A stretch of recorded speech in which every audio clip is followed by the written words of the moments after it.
All right, welcome to the North Fork Experience, the podcast where we explore the journeys of exceptional individuals and businesses shaping our communities and industries. I'm your host, Kirk Hays, and today we have an energized realtor from Space & Company who combines a deep love for Philadelphia's people and history with a passion for sustainable community development. Please welcome Wesley Kays-Henry. Hi, I'm Wesley. Thanks for having me. Really excited to be here. Thank you. Wesley, fantastic to have you. Let's dive right into your North Fork experience here. You describe yourself as an energized realtor, helping clients achieve their dreams with a focus on creating a Philadelphia for all. How does your work with nonprofits, neighborhood groups, and environmental initiatives directly influence your approach to real estate and your commitment to food sovereignty and placemaking?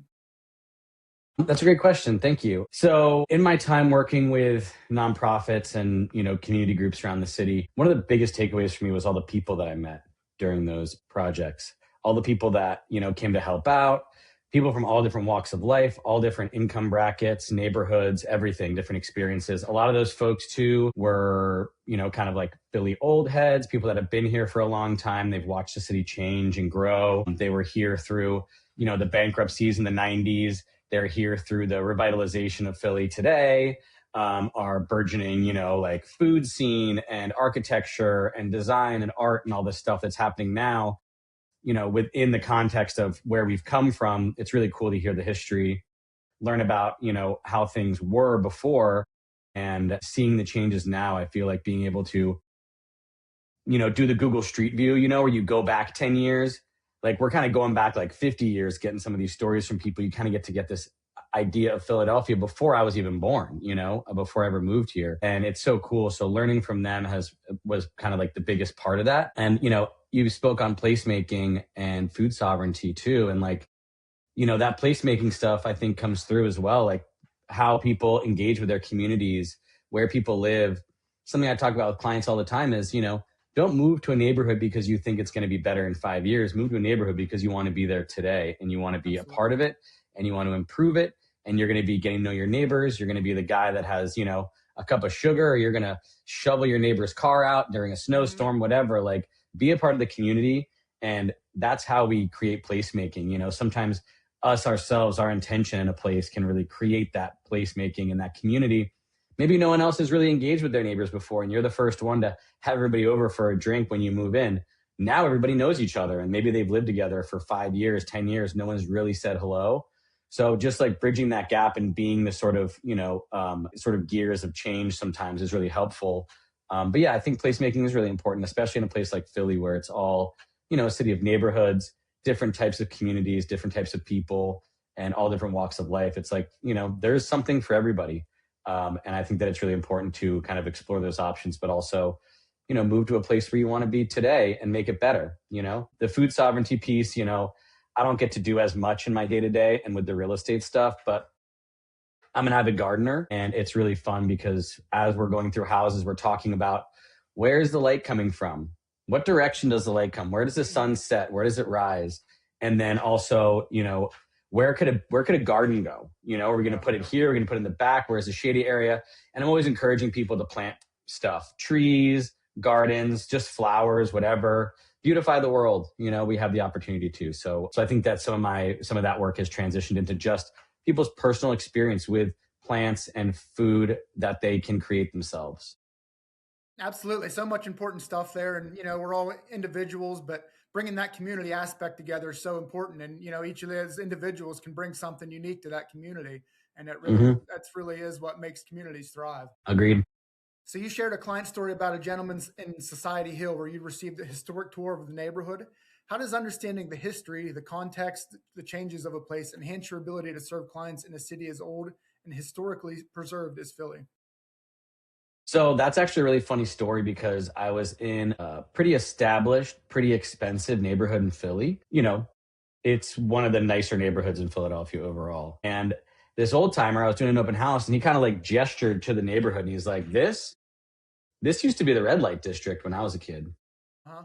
And that just kind of blew my mind. And it really sort of synthesized this idea of like, places are constantly changing. That's one of my life philosophies, right? Is like, change is inevitable, and it's hard when you resist that change. So let's accept the change that's happening to ourselves, to our neighborhood, to everything, right? It's always going to be changing. And Philly too. I mean, Philly's gone through a lot of iterations over the years, and it was just so eye-opening to be like, everything used to be something different, right? Yeah. This really expensive neighborhood used to be the red light district. It used to be tenement apartments. It used to be really poor people living there. And now it's all rich people. And that shift happened, over maybe 60 years or something like that. But still, when you live there as it is today, you so quickly forget the context, where it came from, how we got there, and it's just a constant reminder of sort of how people and the city changes. And I love to give people that context and talk about how things were, why things were established. I love this story about the first sort of settlers to come to Philly. They moved into these caves that existed where Old City is today. They saw the indigenous Lenape population. They were kind of seasonal. They would come and fish on the Delaware River, live in these caves and when they were asked about it, they said, we saw the muskrats doing it, so we decided to do it too, And they're like, we just needed shelter while we were here. These early Philadelphians moved into these caves. They whitewashed the walls. They decorated them. And eventually they had to move out and move into actual houses. And there were stories of people being like, I thought the cave was better, And so now Old City is touristy, It's really, there's a lot going on there. But originally it was just this series of caves in a hillside, and people started living in the city by living in those caves. And that's how they established a city. And like that shift, I think, is huge. So like, just where we've come from as a city, our past, right? People used to be able to move to Philly and move to a lot of these coastal cities and just set up shop, build a little shack on the riverside, collect food out of the ocean, or collect food out of the river, clams, fish, all this kind of stuff, go and sell it downtown, make some money, make a living for themselves, buy a house, etc. So like the way that this city started, I think, was like a real kind of gritty start. And it's so cool to kind of see some of that thread coming through of people being, innovators and entrepreneurs and things. And the thread has really continued, although it has changed so much. Yeah, history is always so fascinating to me, and especially in a place like Philadelphia, the kind of the birthplace of the country. There's so much there, and there's so many like well-preserved old structures and buildings, and it's just such a unique place. I actually lived on the outskirts of Philly for about a year when my first job out of college right there. So that was a unique thing for me, is seeing some of those old buildings and knowing how long that they'd been there, and just thinking about all the things that happened in those over the hundreds of years that they've been standing there. Really unique for sure. Definitely. So your primary goal is to demystify the process and be an advocate for clients. What is the biggest challenge in making the seemingly stressful journey of real estate fun, easy, and educational, especially for first-time homebuyers? I think that the hardest thing, I think, for me with the first-time homebuyers is, and it's not hard, but it is a thing you have to get over, which is mindset shift. People have heard from their parents over the years and their friends and people, real estate's different than it used to be, right? It used to be that you would buy a forever home and you were just looking for that one house you were going to raise your family in and, retire in and blah, blah, blah. And that's not really how things work these days, right? People are in a house for an average of 5 years. People's lives change a lot. We move across the country on a whim, People have kids, families get bigger and smaller. So there's always reasons to change those houses. And again, with that change, it's like, accept that your life might change. So don't buy a house for 30 years, because guess what? A lot's going to happen in 30 years. So I shift that mindset from we're buying a home to we are investing in real estate, right? And so we talk about investor mindset. That's a huge thing. Showing people the bigger picture, the why of real estate, what we're doing here, right? We're building generational wealth. We're building wealth. We're building stability through a necessary thing, which is housing, right? And that's a really unique position. The other 5 markets, right? Commodities, stocks, bonds, cryptocurrency, and stocks. You don't get to use the thing, right? You buy an ounce of gold. You don't have it. It's the concept, right? On the market. Or you buy gold stocks, right? So, and if you buy a gold bar, it just sits in a safe. You don't use it at all. Real estate, you're using a thing that's also building appreciation, and you get to invest in it. And then when you sell it, you get to make money. Oh my God, that like is such a rare thing. Plus you get to borrow against it. You get to use tax write-offs to reduce your liability. You can turn it into a rental and not sell it. Like there's all kinds of options, and it's a lot more fluid than renting. So I kind of show people the why of it. And then they're like, Okay, well, I understand the point now, and it's not so difficult when you see the light at the end of the tunnel, too. And then also throughout the process, I'm trying to keep it educational. I'm trying to keep it sort of fun, and I'm trying to have compassion and patience for my clients because at the end of the day, it's their decision, you know. So I'm not going to make them feel any kind of way about it. If we put in an offer, we don't get it. Hey, it's cool. What did we learn? Let's move on. You know, we're not going to get stuck in it. We're going to find you the right place. Don't worry. You're going to succeed. We just have to understand that it's not so permanent, and also if we have the context we can make good financial decisions that are flexible and can do multiple things. Absolutely. Yeah. A lot of times you have to work through some of those no's to find a yes. And, sometimes that's a bit of a process, but, it's important. It's an important part of that process. And it's so good that you're willing to, help educate some people, especially first time home buyers, on the importance of that investment aspect of owning that home. Cause that's so important. And, I think some people take it for granted, maybe they grew up in a household that had a little bit more money and you could focus a little bit more on investment. But for some people, they just don't have that structure, and they just don't have that knowledge of how much of a fantastic investment that home can be. So it's really great that you take the time to help explain that to your clients. Yeah, and I try to also, like, in the client experience, I think a lot of people come into buying a house or working with a realtor expecting it to be really bad because there's so many bad realtors out there. So I'm just trying to fight against that, stereotype. I'm like trying to stay organized on top of it. I'm really educational based. I'm really transparent, and I don't tell people what they want to hear. I'm pretty honest, but also, I know that it's their journey, so I'm not inserting myself. I'm not telling them what they should do. I'm giving them all other options of what they can do, and I think people end up leaving the leaving the process with a surprised experience. They're like, "Wow, I thought it was going to be horrible, and it wasn't. It didn't feel bad the whole time. I wasn't stressed out." I'm like, not every realtor has the same process, and Yeah, yeah. making it easier for clients to do things and to know what the next steps are and staying organized and on top of it and engaged is really where the rubber meets the road, I think, with some of this real estate stuff. Because you can get something under contract, but if you can't get it to closing, you're not able to close. So Yep. got to make sure you can do that piece too. Yeah, and making that process enjoyable helps you down the road with referrals and stuff like that too. So it kind of can snowball for you there for sure. Hmm. So you have a unique background as a realtor who went to art school. How does this creative artistic background influence your approach to problem solving and finding unique solutions for your real estate clients? So that's a good question. I think one thing that sort of relates to that is that art, like real estate, is a huge concept. And you can do so many things, right? If you're like, I want to make art, I want to buy a property. Those are very big blank slates, Yep. right? And so then you got to figure out, what do I want to do with this? Like with art, you're like, what does this piece want to be? Who's my audience? What am I trying to do here? What's my medium? What's my expression? With real estate, you're like, okay, what are we trying to do? How much do we have to spend? What neighborhood do we or invest? We're investing, we're not spending, right? Where do we want to be? And what's our 5-year plan? What are we afraid of going into this process? Like, I'm trying to create that picture for my clients so that I have my sort of specific goals in mind, right? We're not just trying to buy a house. We're trying to buy a house that does X, Y, Z. And within this frame, are you trying to do work on it? Are you trying not to do work on it? Do you have a certain lifestyle that you need? Open floor plan or closed? Like all these questions. So we're trying to really narrow down. In the same way with art, what are we trying to make? In real estate, it's like, what are we trying to do? And then we can frame the conversation and the process through that. You could buy a multi-unit, you could buy a single family. Is it an investment property? Are you living in it? Are you living in it for 2 years before you move? Are you planning to have a kid in there? Like, what's all that stuff, right? And I think similarly too, I spent a long time working in bars and restaurants, which I think a lot of art school kids have done. And that experience, I think, speaks almost the most to my real estate stuff, because I wasn't ordering for people. I was helping them understand the menu and asking them really good questions and using active listening to determine what they're trying to do, because people don't even really know what they're trying to do. So you have to give them some frames of questions. Do you like sour? Do you like sweet? Can you do spice? What's your this and that?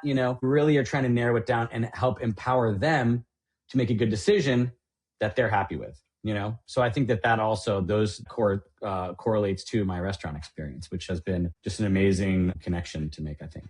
Yeah, I think a lot of that too is being able to communicate. You probably picked up from your bar background, and then attention to detail too from your art background. I think are two things that you can really bring into that real estate environment there to really help you out. Yeah, and they're all just generally, it's just all at the end of the day, it is really creative problem solving and thinking outside the box and not being sort of bogged down by the fact that you have to make a decision, but sort of empowered by the fact that you have options. Yeah, absolutely. So you gravitate towards original Victorian staircases, hand carved wood, and even a nice old pink South Philly bathroom. How does this appreciation for architectural detail help you identify the perfect property for a client, especially when they might not articulate their desires clearly? So yeah, I think that also kind of relates to like going to art school. I have kind of a design art background. I used to be a carpenter for a little bit. I've renovated houses.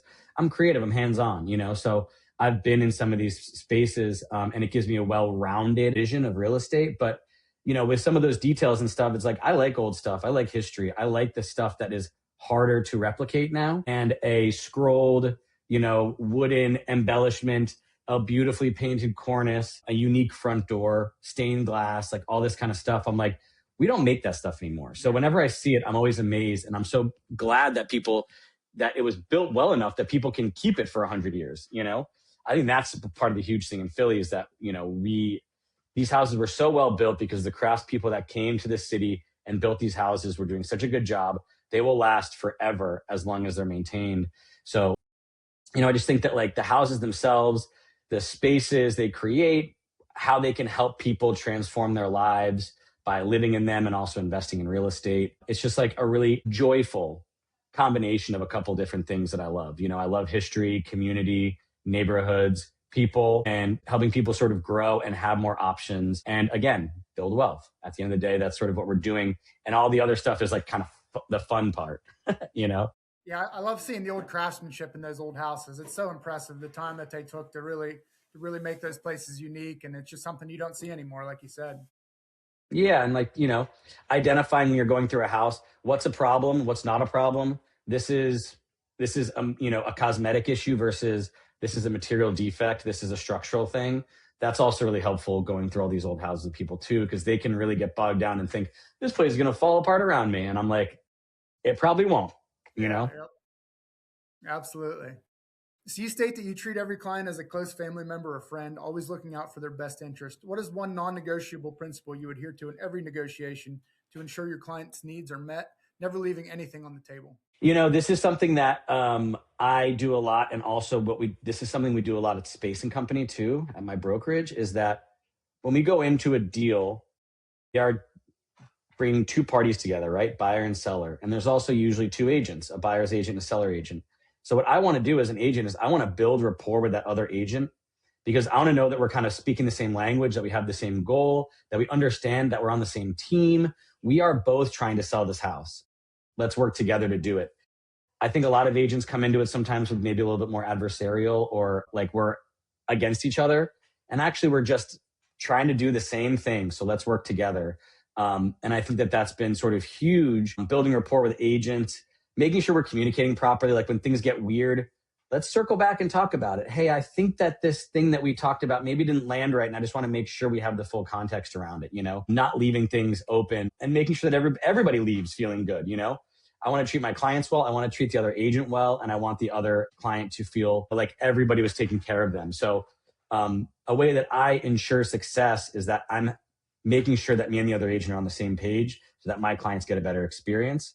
And that, when we come back with repairs on an inspection, the listing agent isn't going back and saying, yeah, who are these guys with this crazy request? They're saying, hey, yeah, there's some problems. Let's talk through them. So I'm always approaching it with solutions rather than just saying, hey, we got a problem. What are you going to do about it? Hey, here's our issue. Here's what's going on. Here's what we could do to solve it.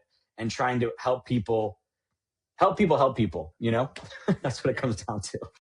Yeah, a lot of it too is putting your ego to the side and just doing what's best for the client. You might not be the one that's leading the charge here. You have to really work with that other agent at times, and I'm sure you've had various different experiences with other agents, but a lot of that can be ego for them too. And it's the important thing is putting your ego to the side and doing what's best for the client there. So you've worked at Space and Company, a smaller boutique brokerage, for almost 10 years.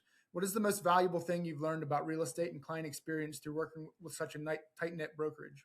So I kind of touched on that in that last answer with some of our rapport building, but really like at Space and Company, it's so cool, right? Like we're a small brokerage. There's like less than 100 people at this agency. We're really scrappy. I think we have a startup mentality, which is amazing, versus having a corporate mentality. We can kind of shift and pivot in ways that some of these bigger companies can't. And also because of working at a small brokerage, we have such a tight-knit community at Space and Company. We're all friends. We hang out. We go to each other's events. We all share. We do Skillshare things. You know, if you have a really good email that's good for this or that, we share it around. We give presentations. I recently gave a presentation on creating systems in order to be more organized, to create more efficiency in our business, right? So I was trying to save people time and energy by automating and replicating some of those processes, having templates and things like that, and just kind of how we stay organized and how we take notes and everything like that. So I was just sharing what I've been doing to save time, and I think people have incorporated that. Other agents have talked about what they do at open houses, you know, how they do their first buyer meeting, how they deal with difficult inspections. Like, we all are sharing a little bit of our expertise, and there's no ownership over that, right? All boats rise together, and at Space and Company, we really do believe in that. And that's been such a eye-opening experience, because most agents are kind of isolated. They're sort of in it for themselves. And it's really cool to be in a place where we are all collaborating and we're all working together, and we're all like helping each other's clients. You know, I have people that go do showings if I'm out of town, or they take a client if I don't work in that area, and this and that. And it's just like such a supportive web at Space and Company. And it's just, I'm really grateful to be there. And I was brought there by a team that I joined, and then the team left, and I stayed at Space and Company. So I'm always really grateful that I was brought into Space and Company. I didn't even know about it until I was introduced to it. So I love that. It's so small, but we're doing huge things. You know, one of the things I was always kind of taught is go into things with the confidence of someone that has a lot of experience, but have the mindset of a beginner when you take on stuff like that. Always willing to That's learn. very Zen. What's that? That's like a Zen thing, to have a beginner's mind whenever you do anything. Yeah, always being willing to learn. You know, even from people that don't have quite as much experience from you. You know, in each of those interactions, you can always pick up something that may help you just a little bit, and may push you forward in the right direction. So I think that's very important, and it's good to see that you guys have such a tight knit group that really takes that to heart. Yeah, I'm really grateful for it. So if you have a day off in Philly, you would enjoy exploring parks, museums, and cafes, always ending with a cookie or with cooking a meal at home. How does this personal connection to the city's lifestyle and public spaces help you connect with clients and understanding their needs beyond just property specifications? Yeah, that's a really good question. I think that it gives me a really good perspective on people's options, and it helps me sort of have a more holistic approach to the real estate. Because like I said before, we're not just buying a house, we're investing in real estate. We are placemaking, we are building community, we are keeping, the street clean. I advise clients all the time, I'm like, make the neighborhood better. If you, in the small ways you can. Every trash day, I clean up the street because it gets strewn about all over the place, right? So I try and do that. That's one of my things that I do to connect with my neighborhood. And I think also being out in the city and experiencing it, and, going to Calder Gardens, going to a new restaurant, checking out a new park or whatever, like all those things are really nice, because then when I'm taking clients through the city, because we're a city of neighborhoods, I get to talk about the specific highlights of that area. And I say, okay, here we have this, and it's this kind of vibe. Over here, it's like this, and here's a really cool restaurant. Here's my favorite cafe to come work at when I'm in the neighborhood. And it really gives people sort of a fuller picture of what it might be like living in that neighborhood. So I think having that experience and that, and I like to go out and experience stuff too. So I just kind of pass that along to my clients. I'm not going to the same place over and over. I'm going to all different places, because I'm a journey, not the destination kind of person. So I kind of want to get it all in. I'm not trying to just do the one thing that I know is going to make me happy. Yeah. I want to go experience the other stuff, because you never know what's out there until you try it. Yeah, and that's cool. And like you said, it really helps with the trust you get from your clients, having that firsthand experience in your city, and you can tell them how things look and how, what it's like living there. And that's invaluable for your clients. So. So looking ahead, what key trends or shifts do you anticipate in the Philadelphia real estate market, especially concerning the demand for properties that align with environmental initiatives and sustainable living?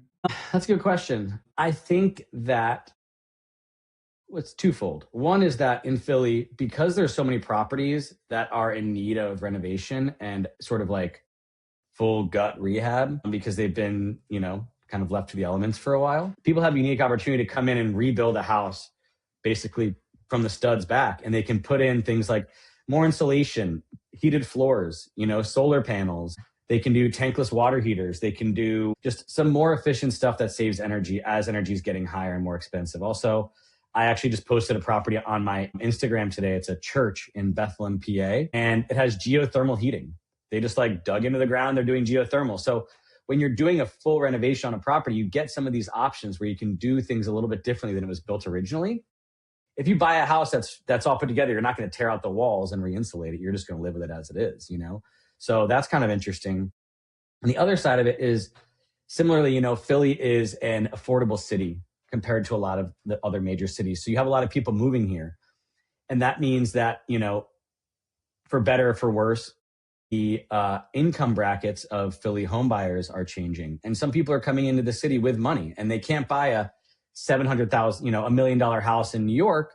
So they can buy a $650,000 property here in Philly. Yep. And fix it up. And I think that people that have the option to like to do more environmental initiatives, so they're going to get things like the tankless water heater and the solar panels. So people that are moving into the city with kind of this blank slate are like, let me see what I can do to, change this narrative. And I don't just want to be, we used to have oil tanks in the basement, and some houses still have the oil tank. That's from like the 1930s, dude. Like that hasn't been updated in almost 100 years. That's your heating source. And they're probably paying so much money to have that oil. So it's cool because I do think that there's a shift with architecture and stuff because there are some, more high-end companies and things like that in Philly, more expensive houses now. They can do things where they're doing a little bit more with the design and the layout and the systems to make it more efficient. They can use reclaimed wood, they can use bamboo flooring. They can use, different types of non-toxic paints and this and that. It's like, you get the option to really do it a lot better if you're going in. And so it's just been kind of interesting seeing that shift in Philly. I know that they have, they even did an initiative years ago where they started painting all the roofs white, doing the silver coats and doing the white coats on roofs. That was only in the last like 30 or 40 years. And it drastically reduced the amount of air conditioning needed in the summer. And also extended the life of the roof so you don't have to tear it off every 15 years. It gets another 20 years of life. So if you can maintain things in these small ways, you are creating more sustainability. Yeah, those little things can really go a long way when they're performed over a large population, especially. So yeah, I can see how your initiative's really really helpful there for sure. Well, Wesley, and I think trend-wise, what's that? I'm sorry, I was just going to say I realized I didn't even talk about trends, but I do think that I think the Philly market is like. I think it's going to be kind of crazy this year. I think that things are opening up a lot more. In the last 2 years were really slow for most people, and people were kind of sitting on their hands waiting for something to happen. And I do think that this year things are really opening up a bit more. So I'm curious to see how that.